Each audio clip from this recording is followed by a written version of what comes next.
Major Mohd Ali Shah, in fact, defense expert, is also with us. Major Shah, what are going to be the significant capabilities of this new vessel, which is something that, obviously the Chinese are hoping to get an advantage because of? And how should the world at large be looking at this development?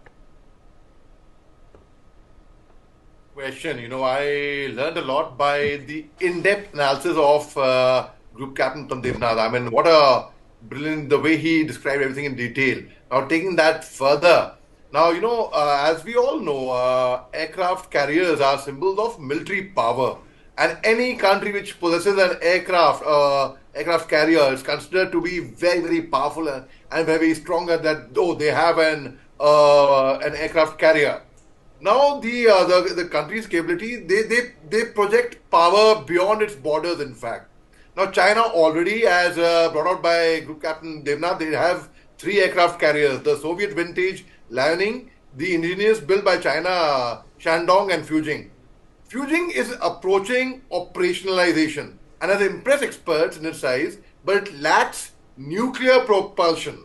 So because it lacked nuclear propulsion, the third aircraft, they said, let's go in for the fourth aircraft. Now, the fourth aircraft is its latest carrier, is nuclear powered, and it rivals its American carriers in terms of size and capabilities. Uday, about 3 decades earlier, when China had bought the engine-less former the Soviet Union's aircraft carrier Varyag, which was later christened into the Liaoning, the world sat up and took notice. They only dismissed the People Liberation Army as a brown water navy, and they said they have lots of catching up to do. Now, fast forward to this year, 2025. The Chinese Navy has caught up. They actually have. So it is a worry for the US, because not only is it gaining numerical supremacy over the US Navy, but it's also becoming the world's second fastest, in fact, largest, I would say, operational aircraft carrier. So when China is doing work on this aircraft, it is indeed worrisome.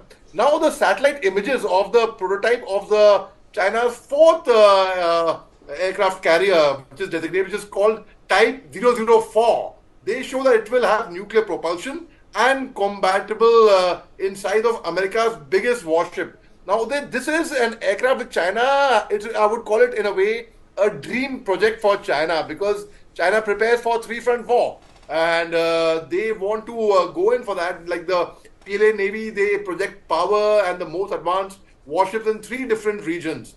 Now the aircraft carrier, it has a lot of specification. Like they are under construction at the Dalian shipyard, which is touted as the next generation vessel, and which will allow fighter jets to be launched from 4 parts of the flight deck.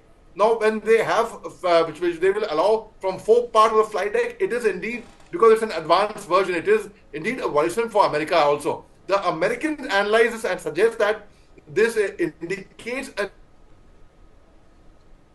Okay, I think we've lost Major Shah there, unfortunately.